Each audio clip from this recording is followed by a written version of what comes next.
This is the first of several examples where we will be applying Faraday's law. In a previous video, I performed some simple experiments from which we obtained Faraday's law. Although it is very simple to obtain Faraday's law, application of Faraday's law can be conceptually difficult. Previously, we saw that electric field intensity originates on positive charges and terminates on negative charges. Looking at Faraday's law, we see that a changing magnetic flux is going to produce an electric field. This first example is going to look at the nature of that electric field produced by a changing magnetic flux. We know a current produces a magnetic flux density field, and if we have a solenoid with the current flowing through it, we have a very strong magnetic flux density field inside the solenoid and a very weak field outside. If we vary the current flowing through the solenoid, we will vary the magnetic flux density field being produced, and that changing magnetic flux density field will produce an electric field intensity.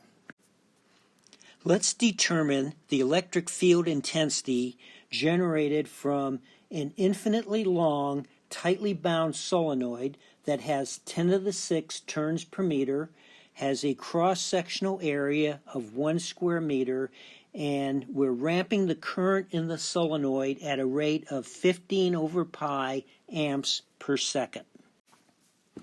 Because the solenoid is infinitely long, the magnetic flux density field inside the solenoid will never come out, so it can't loop around and come back in the other way. So the magnetic flux density field outside the solenoid will be zero. So let's first apply Ampere's circuit law, which tells us the integral of H dot dl around a closed path is equal to the current enclosed by that path. This dashed line will represent an Amperian loop and will make the length of it 1 meter.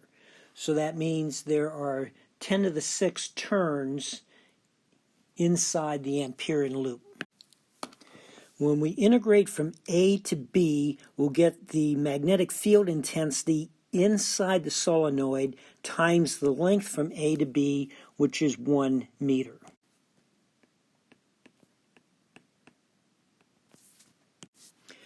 When we integrate from B to the solenoid or from the solenoid to A, our dl is perpendicular to the magnetic field intensity, so H dot dl will be 0 and we'll get no contribution. And of course, when we're outside the solenoid, the magnetic field intensity is 0, so again we will get no contribution. So the integral of H dot dl around our Amperian loop will be the H inside the solenoid times 1 meter. We are integrating counterclockwise here, so the current enclosed will be the current coming out of the page through the surface area defined by our Amperian loop. So that will just be the number of turns inside our Amperian loop, which will be 10 to the 6 because we picked a length of 1 meter here, times the current flowing in the solenoid I. So H inside the solenoid is 10 to the 6 times the current flowing through the solenoid divided by 1 meter. The magnetic flux density field inside the solenoid is the permeability of free space times our magnetic field intensity. Mu sub 0 is 4 pi times 10 to the minus 7th henries per meter. So the magnetic flux density field inside the solenoid is 0.4 pi times the current flowing henries per meter squared. So the total magnetic flux through a cross section of the solenoid is the magnetic flux density field inside the solenoid times its cross-sectional area of 1 square meter to give us 0.4 pi I henries.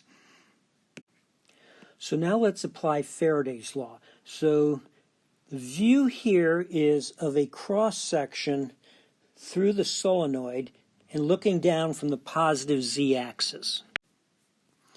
For our path of integration, I'm going to select a circle that is centered on the z-axis, and we're going to integrate in the clockwise direction.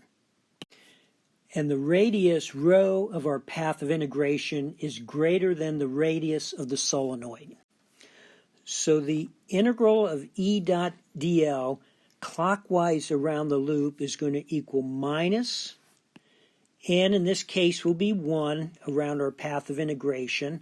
And if you put the fingers of your right hand in the direction of your integration, your thumb points into the page, so it will be the d phi dt into the page, and d phi dt into the page is equal to minus d phi dt out of the page. Out of the page is in the z direction. So now we can substitute this term here for phi,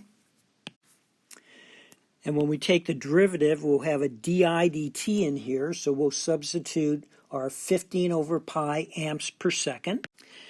And for henries I've substituted Webers over amps, so these two amps will cancel, and a Weber is a volt second, so these seconds will cancel. So we will end up with 6 volts. Because of the cylindrical symmetry of the solenoid, we will work in cylindrical coordinates. So here is a general representation of an electric field intensity in cylindrical coordinates. Because of the symmetry, there can be no variation in the electric field intensity with movement in the phi or z direction. Since the magnetic flux is only changing in the z direction, there is only going to be a component of the electric field intensity in the phi direction. So we know the electric field intensity has this form. This is the expression for integrating around in the a sub phi direction, which would be counterclockwise. But we are actually going to integrate in the clockwise direction, so we will need to add a minus sign here. So this integral is minus 2 pi rho times the electric field intensity, and it is equal to the electromotive force being produced by the solenoid. So the electric field intensity is 6 over 2 pi rho in the minus a sub phi direction, and the units are volts per meter, because when you put rho in terms of meters, you'll have volts per meter. So the electric field intensity are circles around the solenoid, here's our solenoid, that are in the clockwise direction.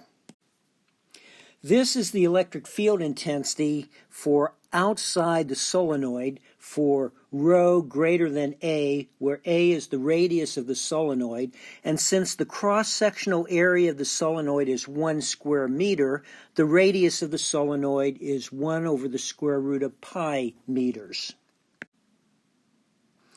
Unlike the electric field intensity that comes from charges where they have a source, positive charge, and a sink, negative charge, electric field intensity lines coming from changing magnetic flux formed closed paths.